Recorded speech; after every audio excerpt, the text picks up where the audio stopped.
Hello and welcome to episode 43 of Unemployed to Unstoppable.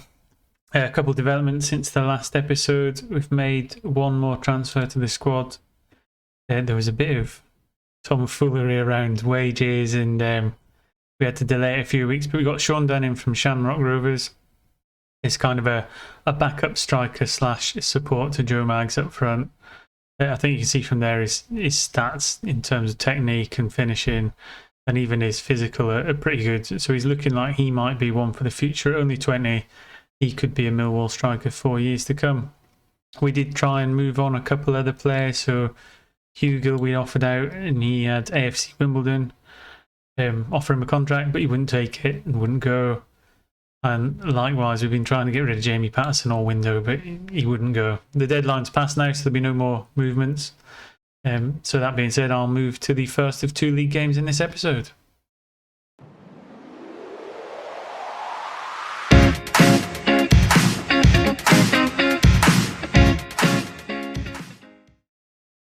And welcome back. So just before I go through the team sheet, here's a quick view of how we've been getting on since you were last with us. We had our first draw against Sheffield Wednesday. Unfortunately got knocked out of the Carabao Cup in the first round on penalties by Forest. We had a little 3-game winning streak, and then we've drawn the last 2 games. Prior to the 3-game winning streak, we did change the tactics slightly, which I'll just take you through. And that was to bring it just to an attacking mentality, to possibly just stop trying to sit and absorb pressure so much and go a bit more direct in line with the club vision. And since making that attacking, more direct approach, we've just been doing a lot better. Maggs has started scoring. He's up to 3 goals now. And hopefully with Dunn in the team, currently playing on the right wing while Maggs is up front. I am toying with playing 2 up front at some point, but we're just waiting on a couple of players coming back from injury. So that being said, here's the starting lineup. Ripley in goals. We've got Wallace and McNamara in the full-back positions. Bowie and Palmer-Brown playing in centre defence, with Thompson and Tebow in midfield. Williams playing on the left wing, Dunn on the right wing. Abdul Malik in the attacking midfield role with Maggs up front. So let's get into the match.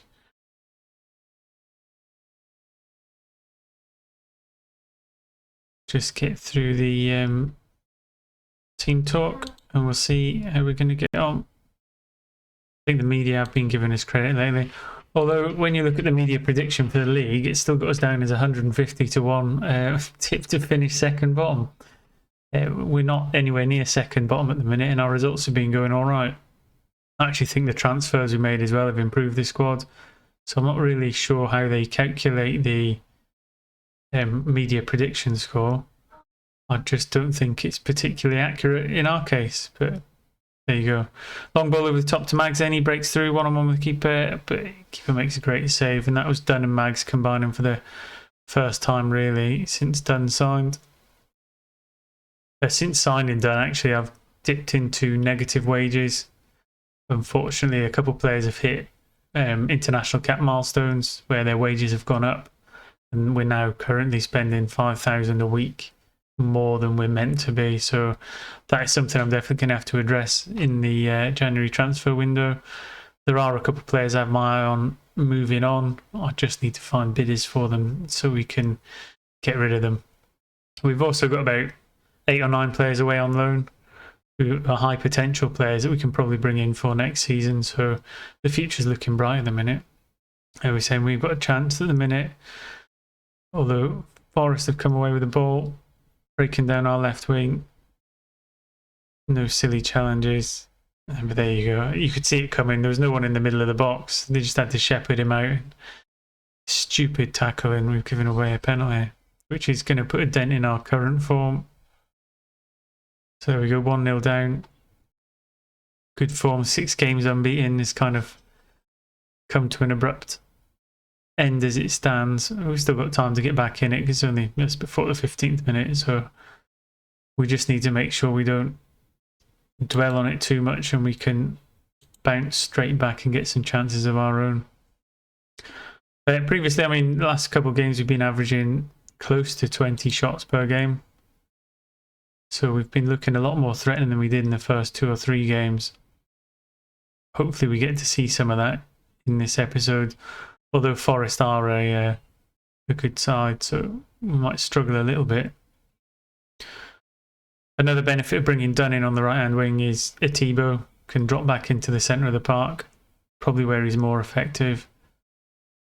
We hadn't conceded too many goals recently, but again, just one at the minute. We just need to get back in it, keeping an eye on players. Cavan Williams, he missed the previous game against Stoke. That's because he was cup tied against his parent club. Well, I think that's about as strong as our team can get. The two weak links, I would say, in our squad at the minute would be Abdul Malik in the attacking midfielder role, and he's who I might actually change to put two up top and have an advanced forward and a poacher, and then maybe bring someone else on the right-hand wing. But Murphy's out injured at the minute, so we're just waiting for him to come back so we can have the strongest front four we can. Abdul Malik's actually been playing reasonably well in that position since he came back from Oxford on loan last season. So I wanted to give him a bit of a run of games just to see if he can cement a place in the first team or whether he's not quite ready to be a first teamer yet. We've had quite a few centre-backs injured in the last few games, pulled groins, pulled thighs. We've not been able to get a real settled partnership at the back. I think Johnson and Palmer-Brown would be the ideal two to put in there. I mean, that back four on its own is a championship back four. It's solid, especially with Atibo playing in front, winning the ball back. We shouldn't really be conceding overly many goals. Here we go into half time.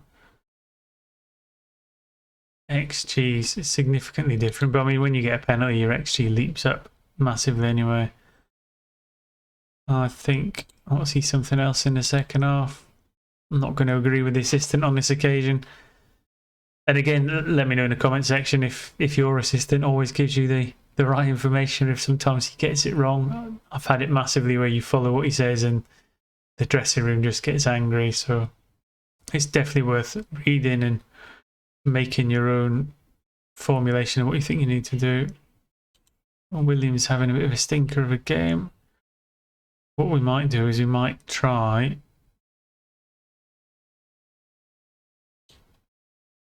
take him off for Tavares, put Dunn up front.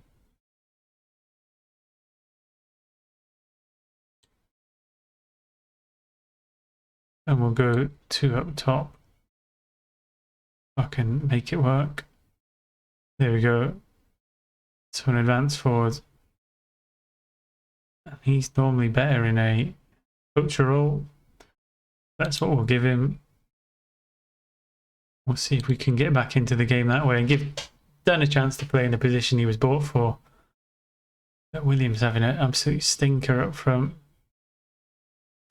What I might do is just swap him with Tavares.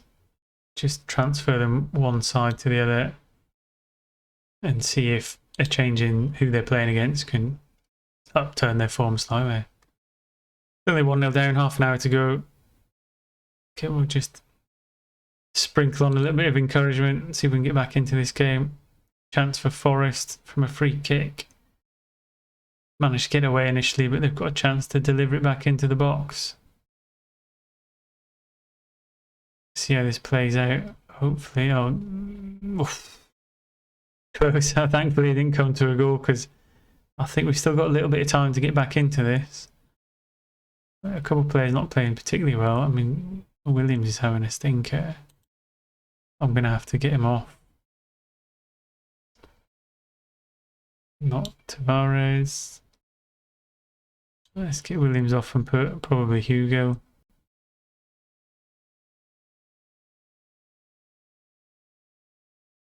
Tavares breaking up the pitch into Mags. That was his chance. That could have been the chance to get back in the game there. He's normally been pretty good one-on-one with the keeper. On ball then with Tavares. That's a highlight to nothing. Just a remnant of the previous one. Okay, we've only had 6 shots, so Forest have pretty well shut us out this game. 3 substitutions are all made. And I think this one might fizzle out. 18 minutes to go. Just looking for one or two opportunities to get back into this game.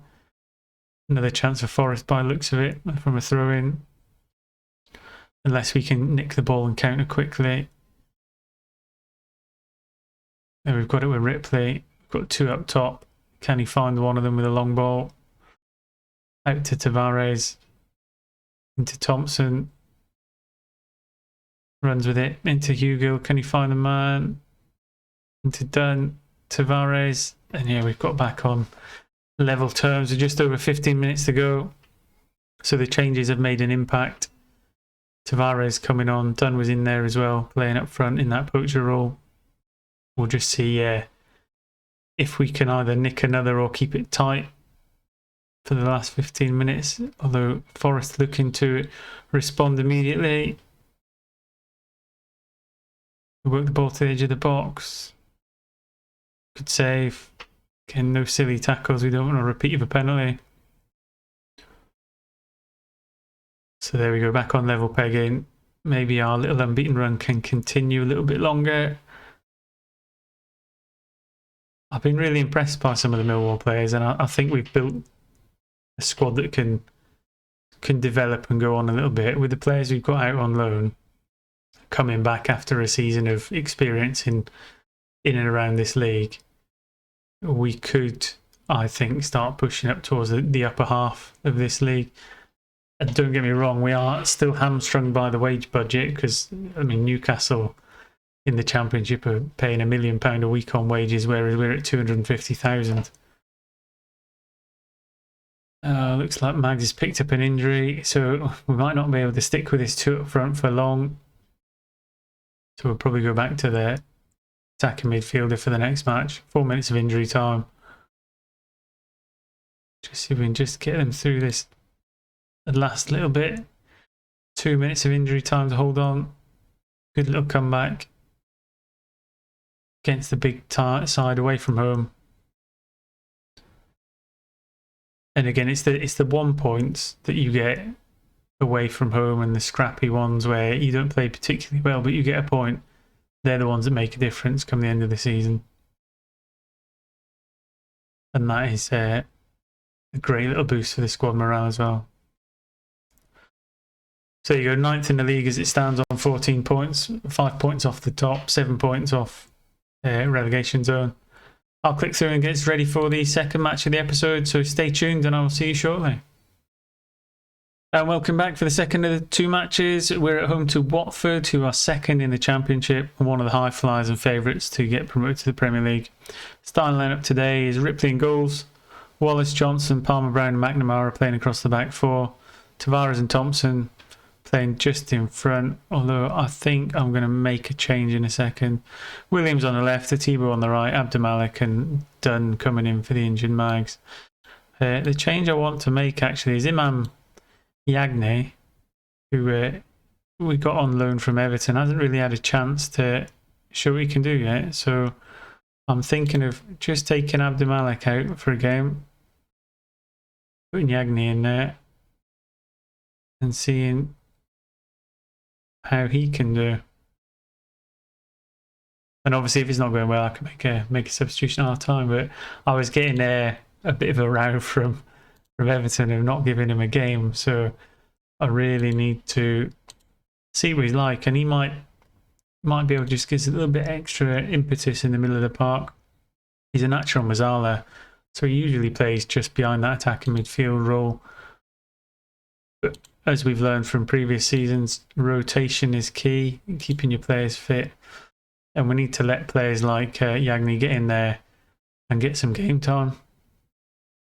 So we'll see how we get on. Certainly, I mean, I think our squad is strong. I think we've got strength in depth. I think if we lose an odd player here or there, we've got enough in the tank to swap it around and still compete. Tavares at the edge of the box now. Into a Thibaut, back to McNamara. And he slots one home to put us 1-0 up against Watford, which, again, if we can hang on to this, it'd be a fantastic result against one of the favourites in the league. Obviously, there's a long way to go, and they have some high-quality players, but We've got another break now from one of their corners. A Thibaut run up the wing. Poor pass through to Dunn, though, is undone the move somewhat. Wallace gets another chance and we can attack down the left with Williams. He plays into the box to Thibaut and he leaps for a great header. He was up like a salmon at the back post. Then fires a header into the bottom corner to put us 2-0 up with 7 minutes gone on the clock. So, pretty good start. And this is a bit more like the games before the last. We were having a high number of chances. Corner in from Tavares. The header just goes wide. But yeah, we were creating a lot of chances. Having a lot of highlights. And starting to put a bit of impetus into our game. And the first couple matches when we played Norwich at the start of the season, although we were quite solid at the back, we weren't really pushing forward. And the reason we made the tactical change to go more direct and more attacking is if we can't defend for 90 minutes, well, the only way to get around it is to attack, put them on the back foot, and maybe get a couple goals. Try and outscore your opponents. We've certainly got the players to do it, I think. I'm still unsure of the attacking midfielder role. Whether we should play 2 up top or strengthen the main midfield. But I like having the kind of front 3. It's been a bit of a feature through all the leagues as being promoted with Wealdstone, Exeter and now Millwall. I like a back 4. I think you have to have 2 midfielders. It's just that one flexible slot, which I could move somewhere else on the park, depending on how we're getting on. But so far so good after half an hour. 2-0 up at Watford. Just want to make sure we stay on top of things. Keep an eye on the fitness. Keep an eye on the form. Anyone who's looking like they're dipping, flagging or not up for it, we need to get off and replace him with somebody who is fit and up for it. Because these points could be massive, especially early on in the season. We want a good first half of the season, really. So when we come up to that January transfer window, some of the players that we want to get rid of, if we give them a little bit of game time, we could put them in the shop window and help move them on. The coaches keep advising to go to the short passing. I'm reluctant to do it because the club vision is to play direct attacking football, and the short passing game is completely counter to the direct. So we will keep in with the line with the club vision because we obviously want to make the board happy. And then any prospective job offers from the Premier League as they come up within the interview phase, we can say, well, we meet the vision. We're regularly doing what the board is asking of us, doing what the fans ask of us, and we're successful. So if we can't get Millwall into the Premier League, the option of a job offer is still there. That being said, I've still not seen any comments or any suggestions in the box for what to do for a beta save. The beta for FM22 should be out in the next week or so. I'm not sure, maybe to do something like a Derby County rebuild. It should be quite good to then get a view of how the finance side of things work. Be really prudent to get through the transfer market, to rotate players around, look after wage budgets, clear some debts, and still with that added pressure of trying to battle against the point deduction. So again, I think it could be an interesting one, but let me know in the comment section if anyone's got any other ideas. We could do something completely left of arc and go to a foreign league somewhere. You've got Italian, Spanish, Germany, French, any leagues like that. Or you could go a bit further afield and do Bulgarian, Romanian. The options are so wide and versatile that there's a lot we could do. So we will see, and it'll give us a chance to look at the new features in FM22. Looks like Watford have broken into the box here. Mousset with a chance there, but he's just put it wide, giving us a bit of a let-off. I have seen a couple of the players starting to dip slightly in form. What we might need to do is just drop Yagni slightly deeper into that central midfielder role and play him as a Mazzala, which I can't, it won't let me. So what we do is we will cancel that.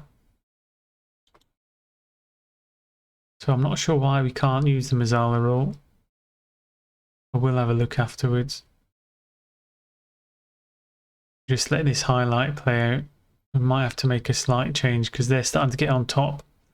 I have a feeling they may nick an equaliser in a second if we don't start to look at something. So Yagni's not playing particularly well, so what I think we'll get him off for Leonard, and then we'll drop Leonard slightly deeper just to shore up that battle in the middle of the park in a bit of a possession game to hopefully stop them being able to play the ball around so quickly or win it back as fast as they have been.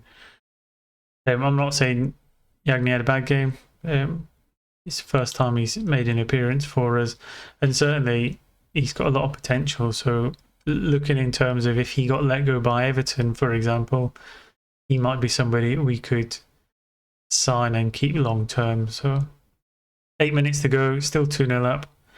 Been a pretty solid performance. We seem to have stemmed the tide of the Watford attacks by going 3 in midfield.